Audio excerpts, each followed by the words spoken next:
Welcome to episode 74 of Fascinating, a Star Trek podcast.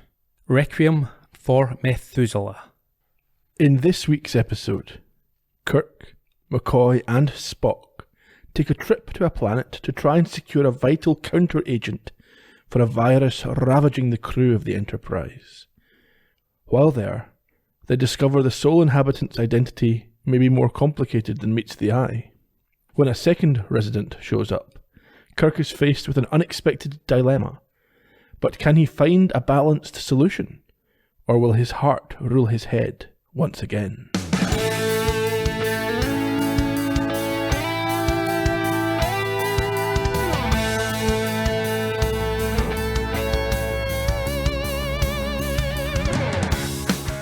I have married 100 times, Captain. Selected, loved, cherished, caressed to smoothness, inhaled a brief fragrance. Then, age, death, the taste of dust. Good evening, Ian. Being married, I think we all know how he feels. Taste of dust and death. I'm not married anymore, it's fine. You learned your lesson. Exactly. Won't make that mistake again. Well, no, I can't commit to anything. I thought this episode was pretty relentlessly bad. I thought Kirk was relentlessly bad. He was a creepy wee dick, and McCoy at one point wasn't far off. Yeah, it's hard to imagine that next week's is going to be even worse. What? Well, we'll get to that. I still thought this was enjoyable. Did you? I really struggled with it. Enjoyable is perhaps the wrong word, but there was enough going on in terms of taking notes, talking points, I would say. Definitely talking points. We can get to those in due course. How are you this week? I've been bad for about a month now. Yeah, well, we skipped a week already for this illness. You can't. I know. I can't get rid of it. I'm on antibiotics now. Yeah, it's in the chest. In the chest. As long as we get to the end of the series before you die, I'll be fine. I'll try and... There's only a few more to go. I'll get there. It's murder for the editing. I'm coughing and spluttering and having to take this out. Yeah. Obviously, the listeners won't appreciate that. They'll think it was just one smooth take. No, As live every week. If only. We could do a live show in front of a studio audience. It'd be absolutely fine. There'd be no problem. That would be the worst thing ever. For them. Oh, yeah. Not for us, it'd be fine. Raking all the cash. Would we have to beep it? The amount of beeps it would have to just to manually beep yourself when you're about to say things. I think it's fine. We'll just do it after 8 o'clock at night. It'll be absolutely fine. Okay. Anyway, shall we get into Requiem for Methuselah? Let's crack on. We open with a captain's log, as you like to do. 5843.7. Do you think he ever records these when he's in the bathroom? Yeah. Yeah, well, that's that downtime, yeah. It makes sense, I'm normally quite busy. Or he forgets, I forgot to do that again. Yeah. I wonder if he has to. I mean, what's his obligation, do we know? I'm not sure, but I imagine it will be necessary to keep Starfleet up to date. He probably just gets sent a batch of logs every now and then. Yeah. I think he makes them up because he's forgotten. He backdates them. Yeah, 100%. He probably does them all at the end of the month. Well, we've heard that before. Where it's the backdated ones, yeah. Well, we're being chased by an alien that we don't know about yet. Yeah. He always makes himself sound good. And then I saved the day. Everyone's got Dragelian fever except for me. Your captain, your hero. Tell us about this particular log. Yeah, he's basically updating the fact that the entire Enterprise crew is subject to a localized pandemic. Oh. Or an epidemic, as he refers to it. 3 dead, 23 others affected, and it's going to hit a critical point shortly. Now that's the thing. You're listening to this in today's age going, 3 dead, 23 with fever. Sounds alright. Yeah, it's nothing. Good day. Yeah. It's a good day for us. And there's some dramatic music over this as well, I think. To be fair, that's about 5% of the crew already affected, and there must be a terminal velocity once it reaches a certain number of people. They can't stop it. 3 dead. I mean, he loses that on a regular basis. But it could be 3 dead with the 23 others about to die. You don't know if it's... Anyway, yeah. McCoy needs large quantities of Ritalin, which my autocorrect keeps wanting to go to Ritalin. Well, if they get some Ritalin for Scotty, that would help out as well. And did you mention they've detected some? No. So this planet they've come to has sufficient quantities to help ease this epidemic. So they're beaming down to secure the materials. On the planet, McCoy tells Kirk and Spock that there is a large deposit of the stuff 4 kilometres away, but he only has 4 hours to process the raw materials before the damage becomes irreversible.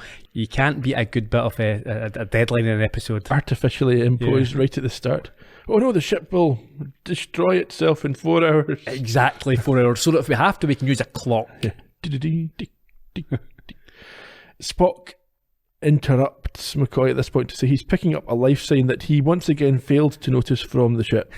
In any case, they start to head for the Rytalan, but stop when they hear and see a hovering metallic device approach. It looks like Nomad's lost his head. Yeah, I thought I did recognise it. Is that what it is? It is. It's Nomad's arse, essentially. Looking about the prop department. Right, what can we use? Well, it's the only floating robot they had. Sure. So they had to make it look a bit different. It gets closer, and they fear the worst, until a man orders it not to kill, and he appears on the scene and states that he knows who they are, as he has monitored the ship since it entered that particular system. We need to talk about his outfit. Do we? It's a bit ostentatious. Yeah. For a man who lives alone on a planet. In fairness, He can wear whatever he wants. One of the things, but maybe it brightens up his life. He is alone, and maybe he was into fashion back in the day, so he's keeping that going for himself. Yeah, maybe. I mean, what else are you going to do? Well, I would just wear shorts and a t-shirt, to be honest, and sit in front of the telly. Yeah. Maybe do a bit of exercise every now and then. Mm-hmm. I certainly wouldn't be designing new outfits with capes. I think boredom would lead us all to do. If you had a staff, I'd respect that. What, a number of servants? No, like a wooden staff. Oh, right, okay. And maybe a hat. Like Ian Bailey. That's a separate podcast that we can get to another time. Anyhow, where were we? He calls off this device which responds to his orders, and Kirk introduces himself. As you said, the man says he knows already who they are and gives his own name as Flint. Orders them then to leave his planet. But Spock's not having it. Yeah, well, I think what he says first of all is that this is his retreat from the unpleasantness of life on Earth and its people.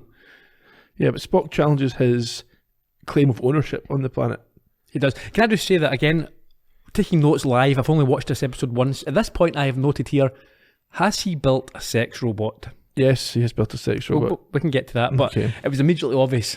I mean, it's been a while since we had a sex robot, to be fair. Too long. Return of the Sex Robots. They should have called it that. Better than the current title. It certainly is. Kirk explains to Flint about this epidemic only to be accused of trespassing. Yeah, he pleads for the Rytalan and offers to do whatever is required to get it, and then threatens to take it when Flint doesn't agree. We'll do whatever you want, and if you won't agree to that, we're going to blow you up. Yeah. Flint, understandably, doesn't like this attitude, and informs him that he has the power to force them to leave or to kill them. Yes, we then briefly stop for the credits before the scene resumes, with Kirk having Scotty lock the ship's phasers onto the spot where they're standing. Now, as recently as 2 or 3 weeks ago, Scotty questioned the most simple of orders, but here he's being told, point your phasers at us, and he's like, yep, fine, Captain, no problem. Bit of a contradiction, or a inconsistency. Maybe they have got one Ritalin. And that's why he's been lobotomised temporarily. Possibly. In any case, they are in a bit of a standoff. Mr. Flint, if anything happens to us, 4 deaths. And then my crew comes down and takes that right down. An interesting test of power. Your enormous forces against mine. Who would win? Mr. Flint, unless you are certain, I would suggest you refrain from a most useless experiment. We need only a few hours. Have you ever seen a victim of Brazilian fever? They die in one day. The effects are like bubonic plague. Constantinople, summer 1334. It marched through the streets, the sewers. It left the city by ox cart by sea to kill half of Europe. The rats rustling and squealing in the night as they too died. The rats. Are you a student of history, sir? I am. Enterprise, a plague ship. You have 2 hours, at the end of which time you will leave. With all due gratitude. M4 will gather the right talent which you need.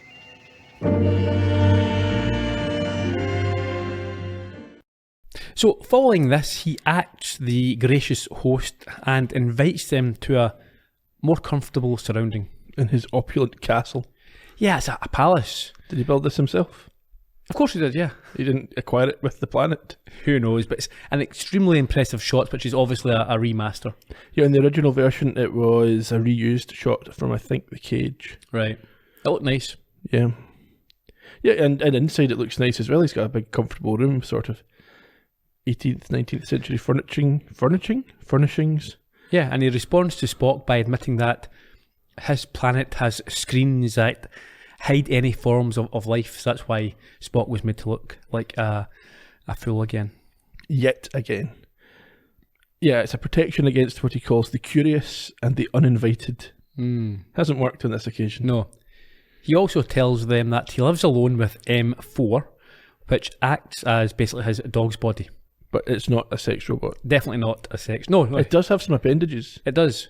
Now, he this isn't in fact a sex robot, but we'll get to why that's not required. And Kirk compliments his home, followed by McCoy, who notes a Shakespeare First Folio and a Gutenberg Bible amongst his possessions of other rare books. Yeah, McCoy's very impressed with his book collection. Should be. We should say a Gutenberg Bible's notable because Gutenberg, obviously the first printing press, etc. First mass-produced book. Of course. I thought it was named after Steve Gutenberg. Yes, it could have been, but it wasn't. Yeah. In another room, we see them being watched on a monitor. This reminded me a bit of, I think, was it Mirror Mirror, when they had the kill switch and they were watching folk on monitors. Sure. It's a young woman sitting in a high-backed chair. Yeah, she's watching on what looks like a modern TV with soundbar. That's good predictions. Yeah. Star Trek predicts the future once again. Yes, Flint urges the men on this screen to make themselves comfortable and have a brandy. After he leaves, McCoy asks if he can be trusted, and Spock claims it is logical to do so. That's a complete misuse of the word logical. Yeah. It's completely illogical to trust him. There's no reason why you should trust him. You don't need to you don't have to trust or not trust him at this point. No. Wait for more information. Yeah, there's no logic here. The logical position is to say, I don't know, we'll find out. Yeah. Be careful. Mm-hmm. McCoy tells Kirk that he needs some hours to process the raw Ritalin, and he responds by saying that they will have to go and get it themselves if it does not arrive within 60 minutes. Yeah, Kirk's still fairly confident they have the upper hand when it comes to power. Spock is very taken here with the art collection, noting works from Da Vinci, Pollack, and then he says a sten from Marcus II. Now, I assume Marcus II is a planet. I thought so. Yes, this is a future art that we don't know about. Yeah. Okay.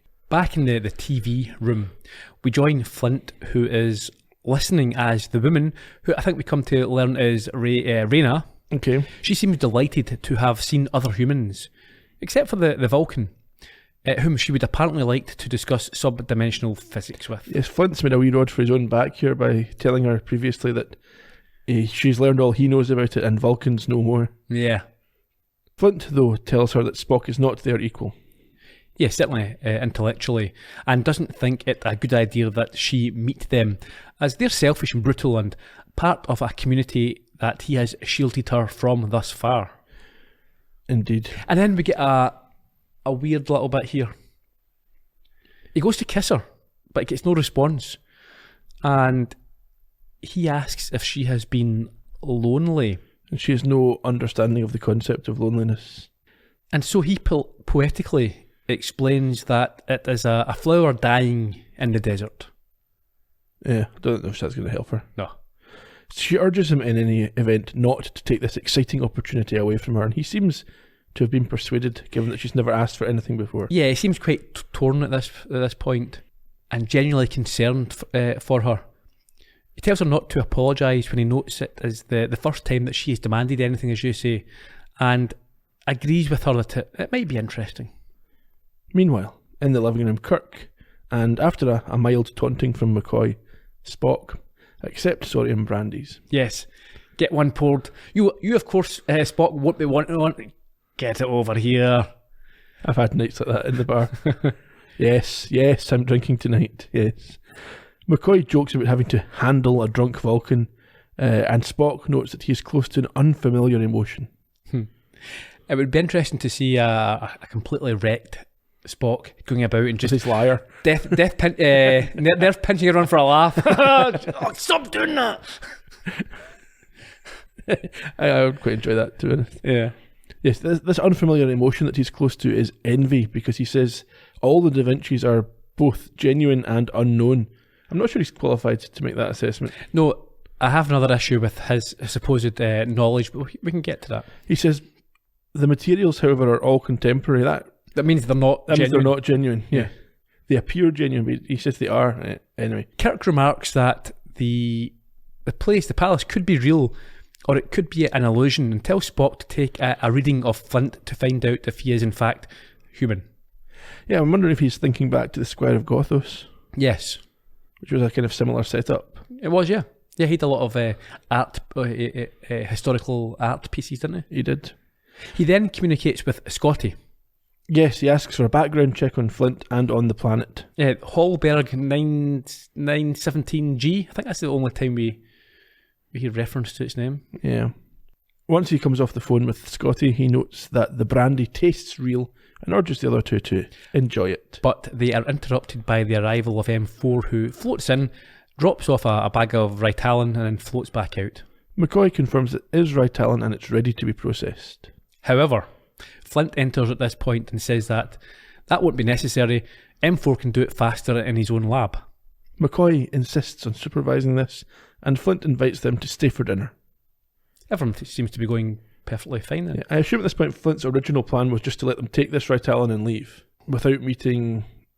But was that not the point? His plan is they need to interact so that she... No, I think until she said she wanted to meet them, I think he was quite happy for them just to take the Ritalin, leave, things continue the way they've been. Okay. But when she says she wants to meet them, his plans change. So now he says, M4 will process this, you guys stay for dinner. Yeah, I mean, Kirk initially declines the offer, but soon, and obviously changes his mind when Reyna enters and smiles at him. Yeah. That's it. He's meant to be a starship captain. All it takes is a smile for him to change the, he should be saying, no, we really need this. We'll take it right now. People are literally dying yeah. on the Enterprise. But if a hot chick enters and he's like, yeah, okay, we'll wait. There's plenty of time. He does, however, immediately reference Flint's previous indication that he lived alone. Yes. Flint reflexively responds that he didn't include his family in that count. No, I said alone. I mean, I'm not talking about the sex robots and what have you. No. I think before that, she tells Spock she'd like to discuss some physicsy stuff with him, and he agrees it would be enjoyable. And then Flint explains that, okay, this is the backstory that he's putting up. Her parents died in an accident while working for him, and she was placed in his custody.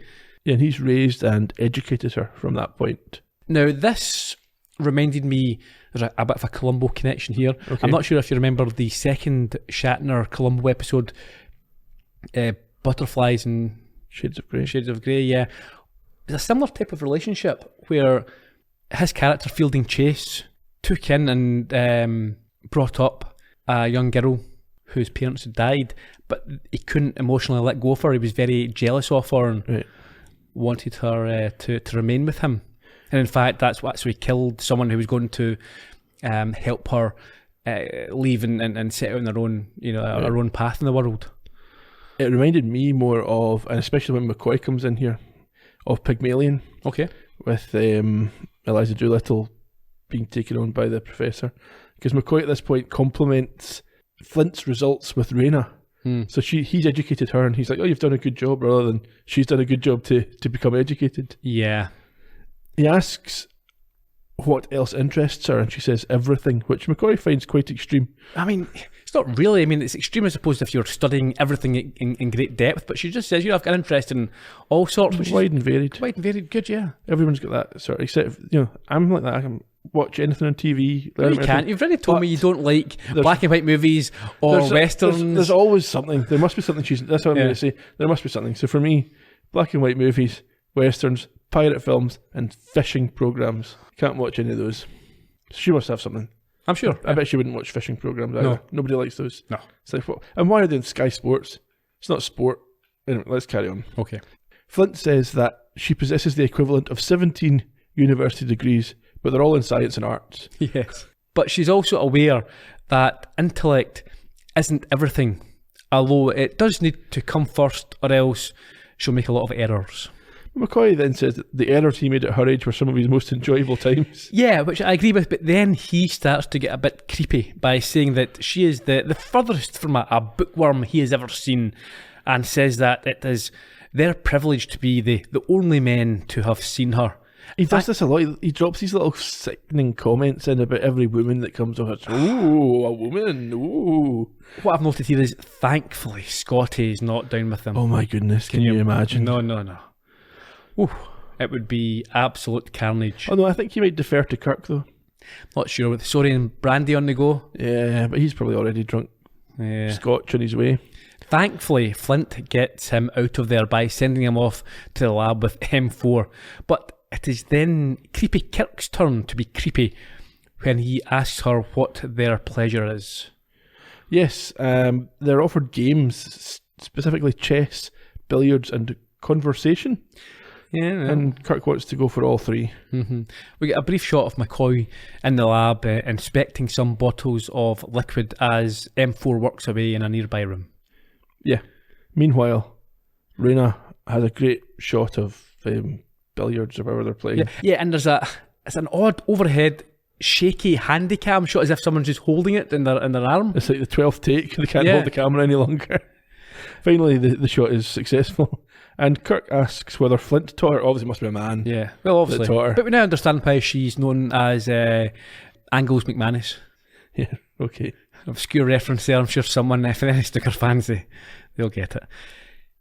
We then get a nice reversal whereby the woman uses the guise of sporting instruction to cozy up to the man. This is a cliche you see often with golf or some sort of cue sports where the man goes in behind and says, "Oh, this is how you hold, this is how you take your stroke." And at that point, they either they enjoy it or they find it very disturbing. But in this case, it's Reyna doing the cuddling. Yes. I don't know what else to say about that. And at the same time, he and Flint disagree on the aggressiveness of his people. You said something about savagery, Mr. Flint. When was the last time you visited Earth? You would tell me that it is no longer cruel. But it is, Captain. Look at your starship, bristling with weapons. Its mission to colonize, exploit, destroy, if necessary, to advance Federation causes. Yeah. Thank you. Our missions are peaceful, our weapons defensive. If we were barbarians, we would not have asked for right talent. Indeed, your greeting, not ours, lacked a certain benevolence. The result of pressures which are not your concern. Yes, well, those pressures are everywhere, in everyone, urging him to what you call savagery. The private hells, the inner needs and mysteries, the beast of instinct. As human beings, that is the way it is. To be human is to be complex. You can't avoid a little ugliness from within and from without.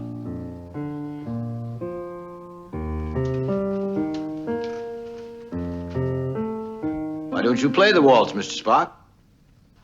To be human is also to seek pleasure, to laugh, to dance. Reyna is a most accomplished dancer.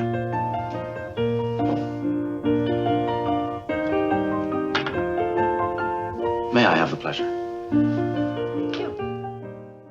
It'd be funny if Reyna started breakdancing there to show off her skills. That would have been an all-time high for the series, I think, if she'd done that. We go back to the lab briefly and see M4 bringing vials to McCoy for analysis. Then we head back to the billiard room, the lounge. The pair are still dancing and getting more intimate. This is really unprofessional. But I've said this many times, but it's no wonder that Scotty thinks that type of behaviour is acceptable when he's been shown, when the captain does this. Yeah. He's down there on business and he's met this woman for a few moments and now he's snuggling up to her and dancing closely. It's why you're here to... Your crew's about to die. Get the stuff and get out of there. It's literally crisis time. The frivolity stop, however, when McCoy enters with news. Yes, unfortunately the Ritalin is no use as it has been contaminated. Flint claims this to be unfortunate and will go with M4 to get more, and McCoy confirms to Kirk that they will have just about enough time to process a new batch, as M4 is twice as fast as he would be. Yeah, so with Kirk urging him to keep a close eye on Flint, McCoy goes along for the harvest. Meanwhile, Spock has an issue with the Brahms waltz that he just played.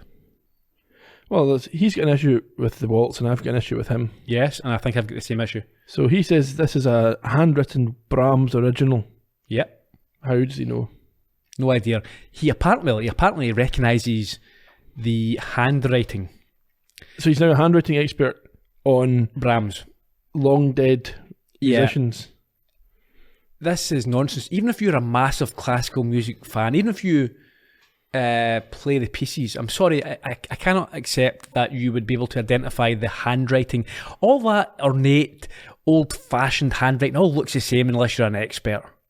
You're not. I'm sorry. You're not picking that out. I can get my head around someone who is very keen on classical music being able to say, yeah, that's Mozart's handwriting or that's Beethoven's style. They might have their own flourishes, their own style. But for Spock, it's not even a noted interest of his. No. He doesn't really like Earth very much. No. To know an Earth classical, not even the classical composer, a classical composer out of hundreds, to know his specific handwriting. Absolute nonsense. It seems a stretch to me. More than the OK Corral stuff. Well, maybe not more, but as much as. Kirk is clearly uninterested and tells Spock he is away to the lab to try and fix the original batch, and tells him to stay and inform him when the others get back. We then get a very reflective captain's log. Yeah, for once he considers that he may have made a massive mistake in trusting Flint.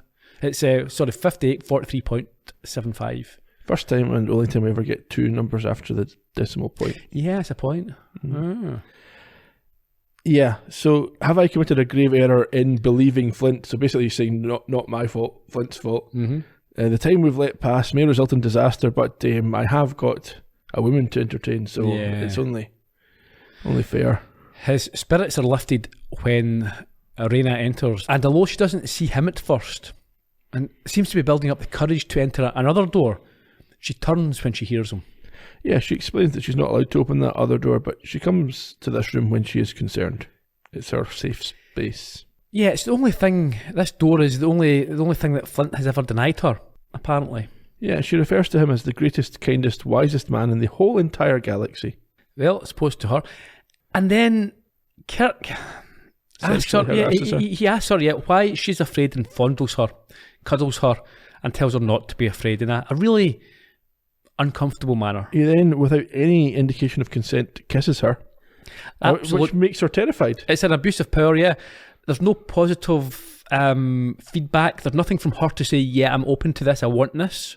Yeah, because she doesn't actively push him away, he's accepting that as consent. And then hugs her again, even though she is clearly disturbed by him. Yep, and no wonder the defensive systems activate at this point and M4 comes in trying to shoot him. It does, yes. Rightly so. As it should. Yeah, that was a sexual assault there. Yes. Maybe shoot him is a bit much, but it chases him around the room. Certainly stun him. Yes. But Spock comes in behind it and vaporizes it. We should note that Kirk initially tried to pull his phaser and found it didn't work. Because M4 was able to neutralize it. Yeah. Yes.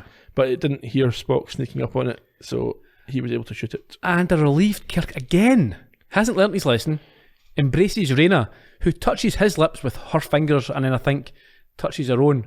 But this, Kirk, you need to learn here. You can't do this. He's not reading the signals. He thinks he can just go to any planet and any woman is fair game. Exactly. We have another nice remastered exterior here. Yes, and then that obviously shows the passage of time as we return to Flint offering some excuses for M4's behaviour. What does he say? He says it was protecting Reyna. Probably quite right. It was programmed to defend all householders and it should have been adjusted for the predictable molestations from Kirk. Indeed. Kirk is quite surprised at this point to see a new M4 appear, which Flint says was necessary because it's far too useful. Quite right, yeah. It scoots off to the lab, which fascinates Spock, before Flint warns Kirk that he was lucky he did not attack him, as he's twice his strength.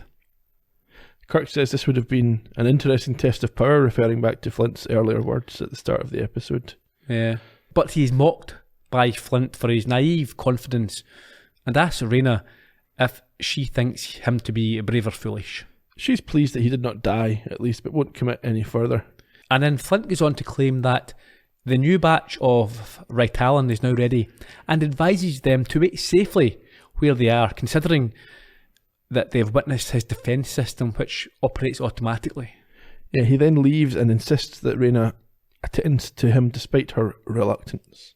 They leave and Kirk is not happy with Flint, resulting in Spock having to try and get him to focus on being more professional. I don't like the way he orders her around. Since we are dependent on Mr. Flint for the right talent, Captain, I respectfully suggest that you pay less attention to the young lady if you should encounter her again. Our host's interests do not appear to be confined to art and science. He loves her? Strongly indicated. Jealousy. Yes. That would explain the attack, but he seemed to want us together. The billiard game? He suggested we dance. It does appear to defy the male logic, as I understand it. Kirk Enterprise, Mr. Scott. Aye, Captain. Report on the Regillian fever. Nearly everybody aboard has got it, Captain. We're working a skeleton crew and waiting for the right talent. Just a little while longer, Scotty. Report on the computer search. There's no report on Mr. Flint. He doesn't seem to have any past. The planet was purchased 30 years ago by a Mr. Brack, a wealthy financier and recluse. Run a computer check on Reyna Kopek. Status, legal ward after the death of her parents. Aye, sir. Kirk out. We have still a greater mystery, Captain. I was able to run a tricorder scan on Mr. Flint. He is human. But there are certain biophysical peculiarities. Some body function readings are disproportionate. For one thing, extreme age is indicated, on the order of 6,000 years. Can you confirm that, Mr. Spock? I shall program the readings through Dr. McCoy's medical computer when we return to the ship. Time factor. We must commence Rytalan injections within 2 hours and 18 minutes, or the epidemic will prove fatal to us all. Kirk's got a bit of a cheek.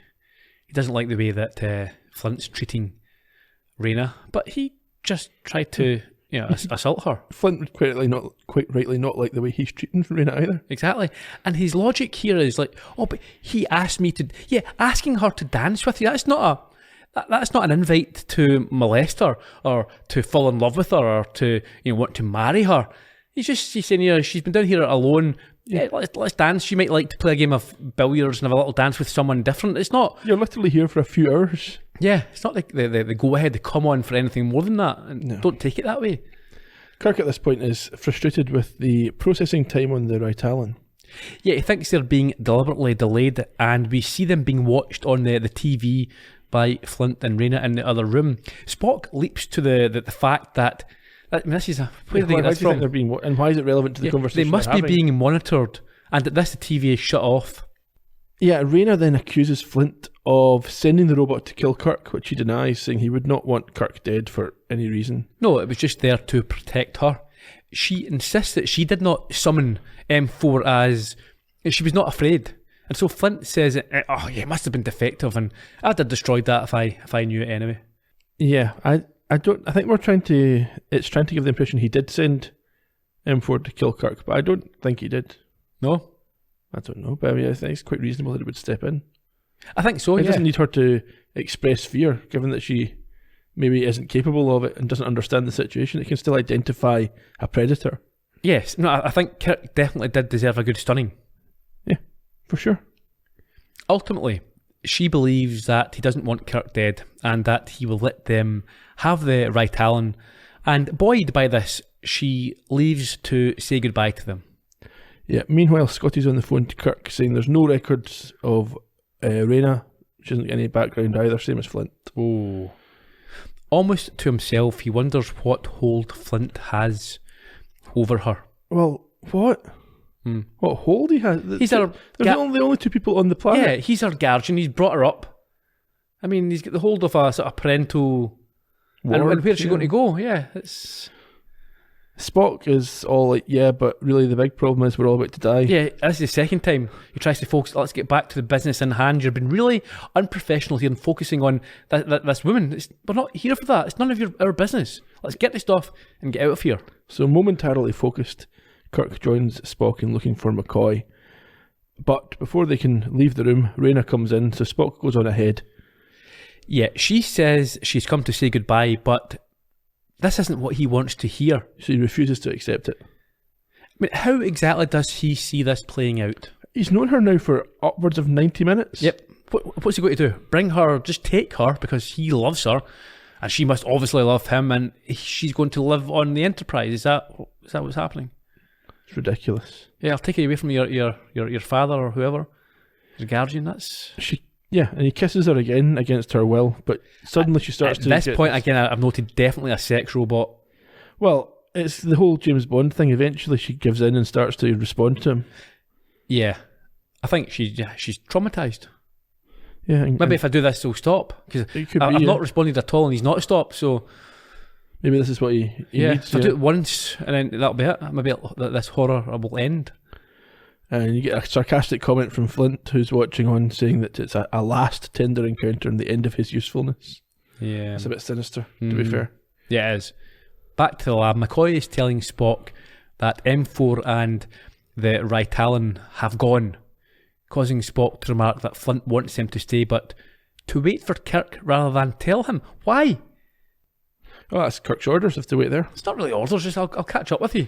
It's not like a strategic move. They should tell Kirk straight away. I think Spock has other concerns on his mind. Back in the room, Kirk is aggressively begging Reyna to come with him. She doesn't want to. She's quite clear with the fact she's quite secure where she is. Doesn't want to leave. Ridiculously. Horribly. He claims that he offers her happiness and that she loves him and not Flint. What a dick. Oh yeah. How you love me. You've known me now for almost 2 hours. You must love me. Hey, I bring you happiness. What? And you don't love... How does he know how she feels for someone else? He's observed less than an hour of their relationship. Complete arse of a man here. Unbelievable behaviour. She runs out because she's distressed. She looks terrified and runs off, yeah. Quite rightly. Understandably. Someone's trying to kidnap her, essentially. Come and be my spaceship. Jeez, oh. Back in the lab. Kirk comes through and they examine a locked door, which apparently the tricorder tells them has the Rytalan behind it. Kirk doesn't understand why Flint is playing games. Well, maybe it's because of the way you're behaving, Mr. Kirk. I think so, yeah. Anyway, they put their phasers on full now because they're going to kill him if he tries to do anything. And Spock tries to insist on entering this door alone as if he already knows what's in it. Sure, but I think if there's any doubt at all, there's no need for all three to go through, and Spock's making the right decision, or offering the right solution here. I'll go through. If there's a trap, one of us dies, at least the other two is going to be okay. But Kirk makes an atrocious decision, says, no, we'll all go in. Yep. It could be booby trapped, it could be anything. Anyway, they head down this short corridor into a further laboratory where they find the vials of a Rytalan on a table. However, that's not all they find. There is a dramatic twist here. Yeah, there's a label on a wall above a covered figure that says Reyna 16. Kirk pulls back the sheet and we see quite a disturbing image of a bald Reyna. It looks like the base model. Before looking around and seeing other Reynas. Reyna 15, Reyna 14. Yeah. And we get a log because it must be retrospective again. 5843.8. Kirk says the mission has been accomplished. They have the Rytalan, but they've figured out the benefactor's secret. What's that? He has created a perfect sex robot. Well, he says they've created the perfect woman with one flaw. She's not human. She doesn't want to have sex with Kirk. She's not human or a woman. And also, the problem is that where you're really wrong is that she is not Andrea. We've already seen the perfect woman android that's been built. Yeah, he doesn't even seem to remember this. Yeah, she's far superior. Andrea was. Yeah. As sex robots go. Yeah. Time must pass because Flint has now shown up and McCoy notes that, or unless Flint shows up really quickly. Well, he states the obvious here. McCoy says, oh, you must be an android. And Flint says, yes. Yeah, he admits that he created them due to centuries of loneliness. So he's been banging them. Yeah, of course. And then we get Spock's hang up about the paintings and the music, and Flint absurdly claims that he is or was both Brahms, Da Vinci, and many others, including Solomon, Alexander, Lazarus, Methuselah, Merlin, and Abramson. Yeah, I don't get any of this at all. Yeah, he says he was born in Mesopotamia in 3834 BC as Ocaran. Well, before we get to that, you need to note the fact that this is undermining the Bible. Is it? If he was Lazarus and he couldn't die, that means Jesus didn't perform a miracle by resurrecting Lazarus. All right, yeah, that's a point, yeah. It was just the fact that it was this guy who can't die. Almost as if the Bible is fiction. According to Star Trek. Well, there you go. Yeah. Good. This Ocaran, a soldier and a bully who died in battle but did not die. And this is incredible. Okay, McCoy fills in the blanks. Oh yeah, obviously it must be instant tissue regeneration, as if that is a real thing. Yeah. That doesn't happen to humans. It doesn't happen to humans. There's been no other evidence of this happening in the human race. Why would you believe that this guy is? Who made him immortal? How did he become immortal? Oh, it's just the rhythms of the earth. What? Garbage. You at least have. We've had other stories like this before, where some alien creature that they are actually aliens from another planet. Yeah, and that would make sense. But you can't just say that it was a soldier who died and didn't die, and leave it at that. No, that's it. He just didn't. He's just immortal. He just happened to be immortal. The only one that we know of, apart from the Highlander. Yeah. Oh, in fact, there was a few of those. There can be only one. Well, yeah. Anyway, yeah, he had to live portions of his life at a time, and he knew some of the greatest minds of history. And we heard from the start of the show, we had that quote about marrying so often, but they all died. Yeah. Well, there's always that. So he built a robot that wouldn't die. Someone as brilliant as himself, and obviously, if you're building someone as brilliant yourself, you may as well build one that you want to bang. Yeah. So Flint explains to Kirk, you can't love an android, and Kirk's like, yeah, quite right, that is disgusting, I'll just leave. And Flint says, no, you can't leave. We then have obviously this jealousy coming out between Kirk and Flint, who tells them that only he can love her.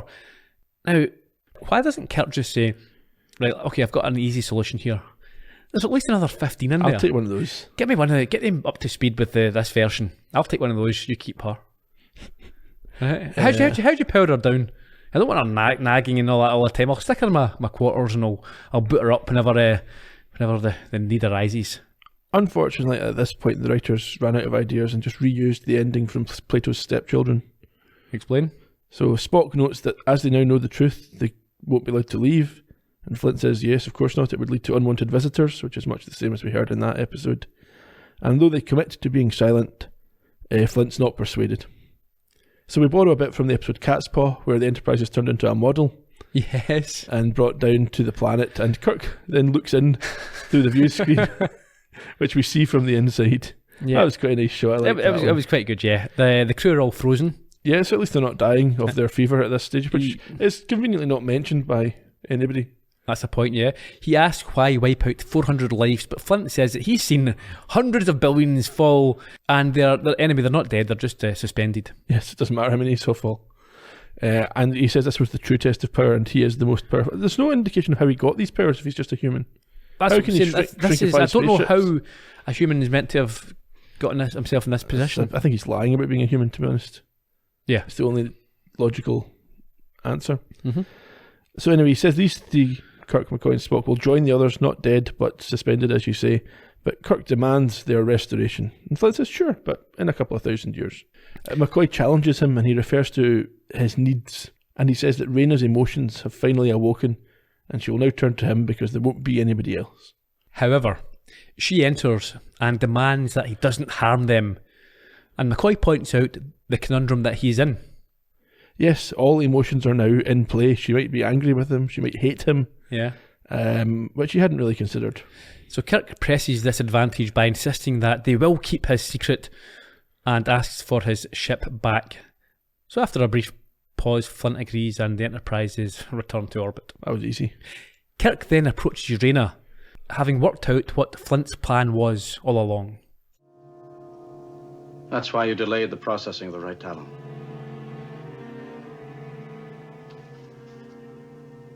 You You realize what was happening. You kept us together, Reyna and me. Because you knew I could bring her emotions alive.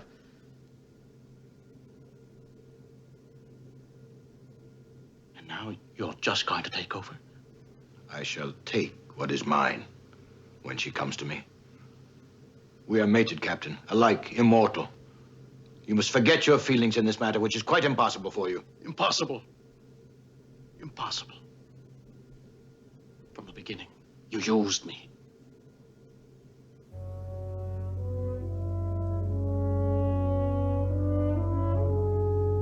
I can't love her. But I do love her.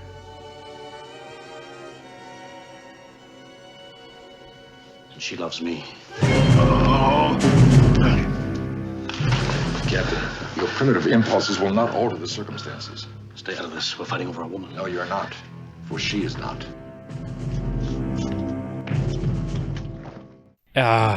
Okay, a couple of things. The arrogance of Kirk, that he thinks he's been used because he is a man so attractive, so charismatic, so lusted after, that he could turn a machine into a human through their desires for him. It's absurd. It's crazy. It's laughable. And then that bit at the end there, be quiet, we're fighting over a woman, and she's just, oh yeah, whoever wins, I'll be theirs. Yeah, that's unbelievable, even for the 60s. Yep. And then Spock completely undercutting the entire AI debate by saying, nope, she's not real. Yeah. So there's a bit more discussion to have there, Spock. I think you might want to consider the idea of real. Yeah. Anyway, so they have a fight where McCoy and Spock decide not to help Kirk. Of course not, because he's fighting for stupid reasons. Reyna becomes increasingly distressed, and Spock warns them to stop fighting. There's consequences here. Yeah, she shouts at them to stop.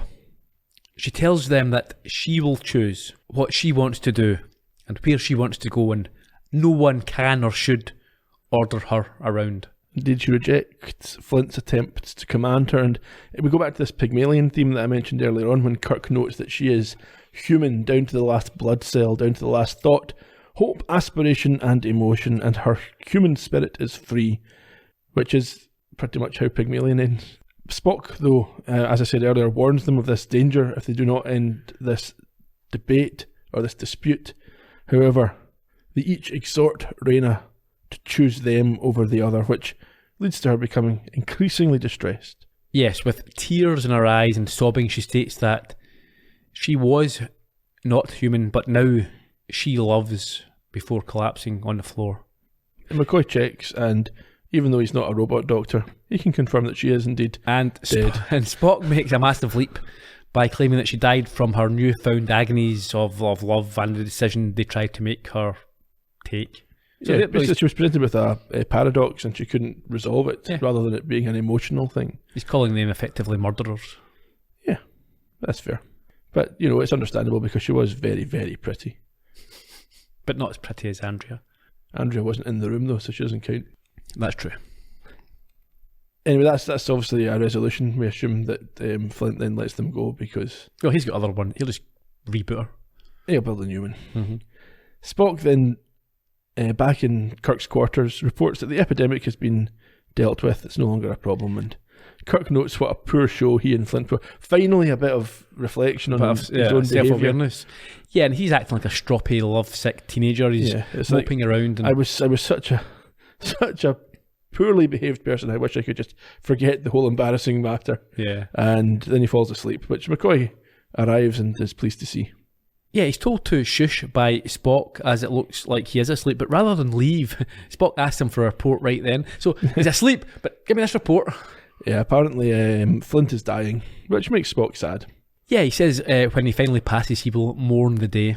McCoy has reported this also to Flint already, who said he intends to devote the remainder of his years and his great abilities to improving the human condition. Is he going to write a book? I'm always trying to do that myself. I do that. That's my purpose in life, through podcasting.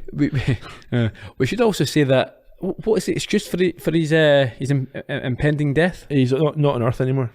He's just made this up. Yeah, apparently Earth's got lots of complex fields, and if you leave, then you die. That's lies. So a man who's effectively one of the most intelligent the geniuses of all time hadn't worked that out, but McCoy did.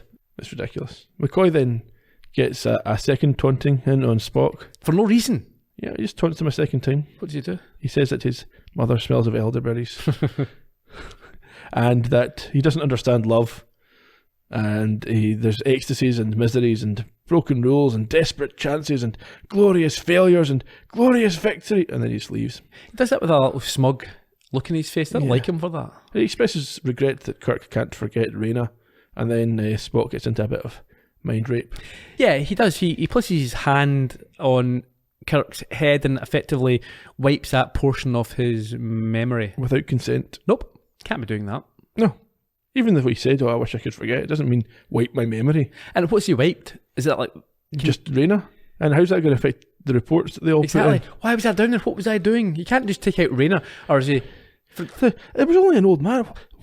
Why was I so horny? Or is it the whole thing that he's taken out? So we'll just go back to him being on the bridge before they go down and... But then he noticed when he lost 9 minutes and... Exactly. 2 episodes ago, he's going to miss this day. Kirk should just be thankful to our fevers. Kirk should just be thankful he didn't say, I wish I was dead. Yeah, okay. Okay, mind meld. There we go.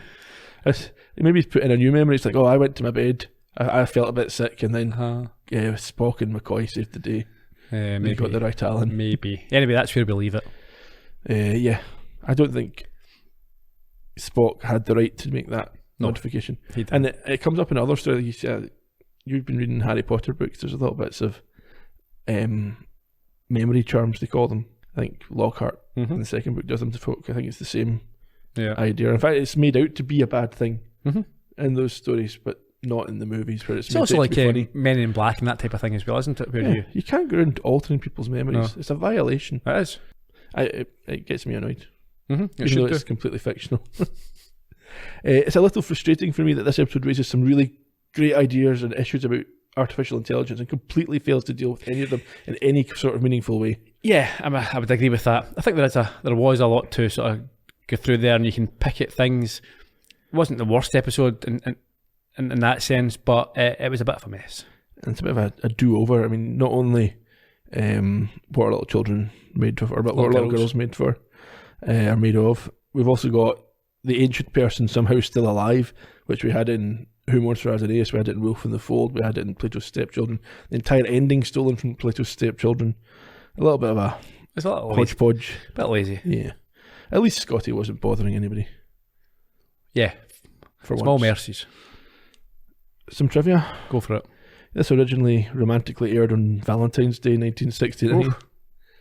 A little love story there for the sex robot aficionados out there.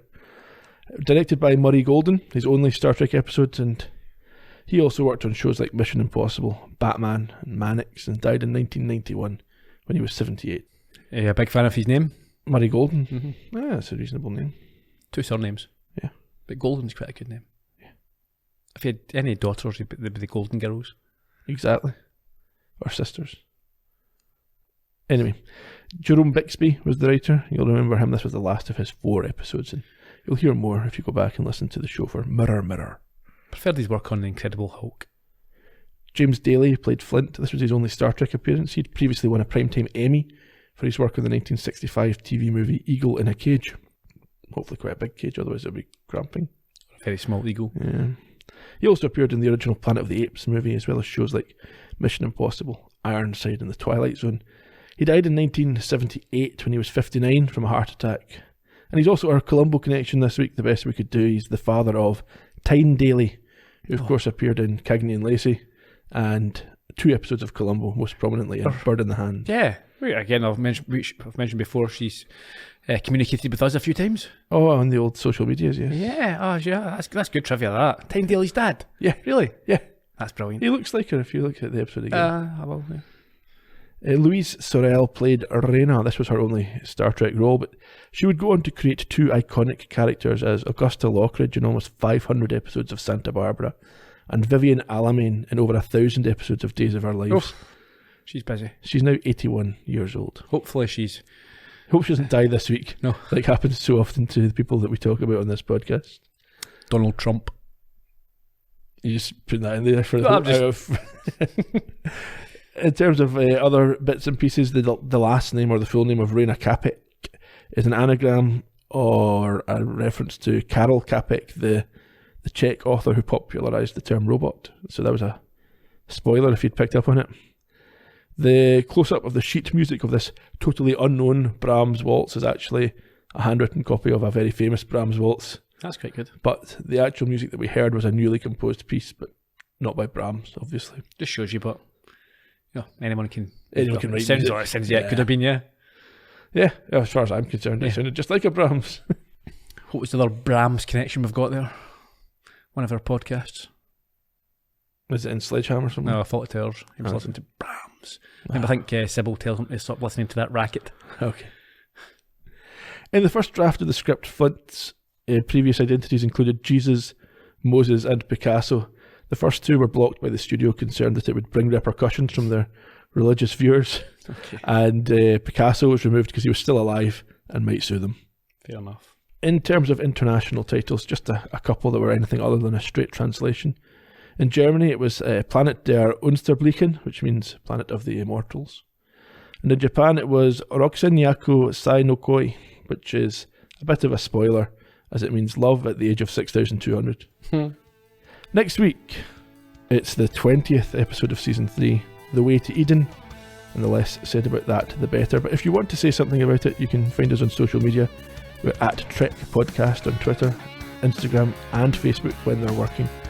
And you can find all the episodes on our YouTube channel or visit our website, astartrekpodcast.com, where there's a post up for each episode as it is released, and you can comment or leave abuse or whatever you want to do there. Okay. Until next week. Cheerio. Bye-bye.